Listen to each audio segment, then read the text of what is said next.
Hey everybody, I'm Jacob Castro and welcome to another video here on Jacob's Aquarium. Hope you guys are doing good and hope your tanks are doing good as well.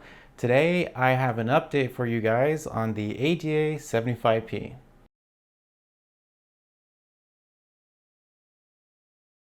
So a lot of you guys have been posting comments on my other videos about my ADA tank, asking me how it's doing now. Typically when I start a Planet tank, I either have water quality issues or algae issues, but I honestly haven't had any problems. And it's kind of like shocking to me because I'm not used to just starting a tank and it being successful right off the bat. I really credit, my success with not having to deal with algae in this tank due to my autosynchronous catfish that I have in this tank.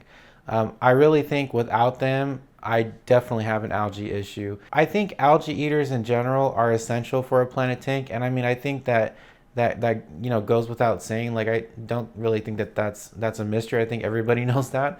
But for those of you that are new to this hobby, if you're starting a Planet tank, it's pretty much essential to have a cleanup crew of some sorts, whether it's shrimp or autosynchronous catfish, slimy algae eaters, algae eating fish in general. And I wanted to kind of,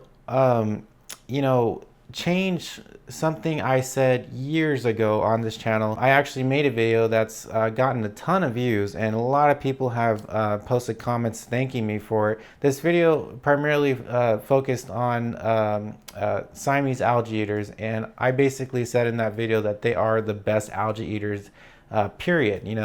I've kind of changed my mind, and I really think that autosynchronous catfish are the best algae eaters for a Planet tank. And I think they're the best for a Planet tank because they stay small, they don't get too big. With Siamese algae eaters, they eventually will get pretty large. Siamese algae eaters are also sort of aggressive as well, so they really don't pair well with a lot of fish out there. And Siamese algae eaters are very active. When they swim around, they could disturb substrate and possibly uproot plants, move them around, things like that. But autosynchronous catfish are just the complete opposite. They're super friendly. They eat algae like crazy. They're grazing on it all day, even if it's just clear algae that grows, pretty much in every aquarium. They're very great fish, and they're super easy to take care of. They don't require, really, complex water parameters or anything, or a really specific temperature. Like, they're just super easy fish to care for, and they just do a great job of keeping a Planet tank clean. Also, one thing that I learned about the autosynchronous catfish, which I never knew about until I saw a video talking about this on Rachel O'Leary's channel. Autosynchronous catfish in the wild live in schools of like thousands and thousands of fish, so it's not really the best thing to keep them in your tank, one or two at a time. It's really best to have multiple of this fish, more than just one or two. I actually made it a point to have 15 autosynchronous catfish in this tank, just so that, obviously I can't have thousands of them in here, but I can at least sort of mimic their natural environment and, give them, make them feel at home in my tank, by keeping a school of them. So that's really something for you guys to keep in mind if you're thinking about using autosynchronous catfish in your tank. Now, the last thing I wanted to talk about in this video, and you guys may have already noticed, the second piece of driftwood that was in this tank is gone. And it's gone because when I was doing maintenance on my tank, I accidentally bumped it and it just decided to float to the surface.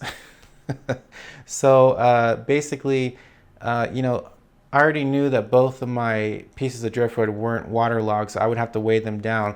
But I didn't know that, it was going to take so long, because it's been a while since they've been in the tank, and it still hasn't, weighed down. So I took it out because once it floated to the surface, it kind of disturbed the aquascape a little bit, and I really didn't, know what to do with this other piece of driftwood. So I took it out, and I just stuck with this piece of driftwood. And guys, I must have tried a billion different positions with this piece of driftwood until I finally settled on this. And I just think it looks really, really cool. You know, first of all, it's not only on one side of the tank, but it's also reaching towards the other side of the tank. And it's kind of created like this tunnel effect where, you know, you have the sand going underneath and the algae growing on top. I just think it looks awesome. Other than those, you know, minor changes and some new fish that I got as well. I got some white clouds, some cherry barbs, and of course a bunch of Otto Cinco's catfish, like I said. Other than that, that's pretty much all I've changed with the tank. I've just honestly just been letting it go. I haven't been dosing any fertilizers yet just because the tank is so new and there's plenty of nutrients in the substrate, so I don't want to encourage excess algae growth, so I've chosen not to dose any fertilizers just yet. But the plants are growing great, they're growing fast, and well, actually, I guess I can say another change is the light over my tank. I did actually have a Castro A160 over this tank, but Castro did come out with a new light, the Castro A360X, and they wanted me to try it out and see how I liked it. And I actually made a video about it if you guys would like to take a look. So I've actually been using that light over this tank, and I have to say I'm actually more impressed with this light than I am with the A160. I think I would need like 2 of the A160 to produce the amount of output I'm getting with this new A360X. I noticed immediate like changes with the tank. My plants started to pearl a lot more. With the A160, they really weren't pearling at all. Like I saw no bubbles at all on the plants. But as soon as I put this one on there, this new light, the plants started to pearl immediately, it seemed. I've also noticed the coloration is starting to change in my Rotala and my Mania gracilis as well. The colors are starting to get a little bit darker. The reds are starting to get a little bit more red, which is something I wanted to address. Somebody posted a comment on one of my videos saying that the Kessel lights, I guess, don't produce good quality red coloration in plants. And I just thought that was so funny because when I've used them in the past with other tanks, I always got great color out of my red plants. So I told that person that I'll prove them wrong, and you know, there you go. That's proof right there. Kessel lights, in my opinion, are the best of the best, and as I said in my review about the Kessel A160, it's not just because Kessel sent it to me for free to make a video, whatever. No, I honestly really believe that they are the best. Yeah, they're on the expensive side. You know, they're not the cheapest light out there. There's other lights that are cheaper, but you know what, guys? Honestly, nothing really can compare. When people have posted comments saying that, you know, oh, you're crazy for spending $400 on a light for your aquarium, you know, I really wish that they would just sit back and think like, okay, do people call other people crazy for buying Ferraris and Rolls Royces and Mercedes and BMWs?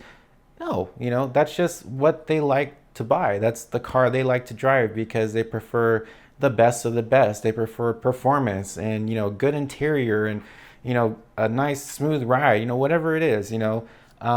With aquarium lighting, I choose to buy the best of the best. Yeah, I didn't buy this one, but I choose to buy the best of the best. In my opinion, Kessel is the best, and they grow plants really, really well. You know, and out of all the other light fixtures I've used, I haven't had the success with my Planet tanks like I've had with Kessel lights.